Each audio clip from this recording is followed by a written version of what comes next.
Yo, what's up, riders? Welcome back to Unboxed H.E.S. Let me hit you with a real question. Are you throwing your $20,000 Superbike into corners but still riding like you're on a Honda 125?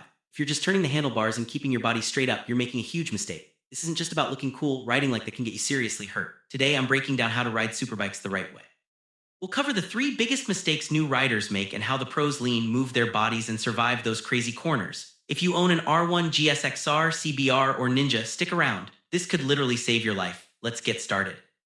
Mistake number one, riding stiff. I see this all the time at bike nights. Someone buys a 1000cc Superbike, heads into a corner, and their body is locked up like a statue, straight up not moving. Here, the problem, Superbikes are designed to lean sometimes up to 45 or even 50 degrees. But if your body stays straight while the bike leans, you're fighting physics. The bike wants to turn, but your body wants to keep going straight. What happened?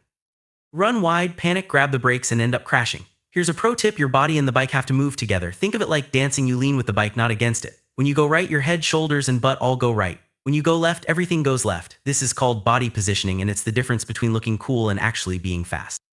Right, let's break it down step by step. How do you actually move your body on a Superbike? First, as you approach a corner, shift your weight slightly to the inside of the turn. Slide your butt off the seat just a bit, don't overdo it, but enough to feel balanced. Drop your inside shoulder and look through the corner, not at the ground. Your outside knee should grip the tank for stability, while your inside knee points toward the turn. As the bike leans, your upper body follows, staying relaxed and fluid.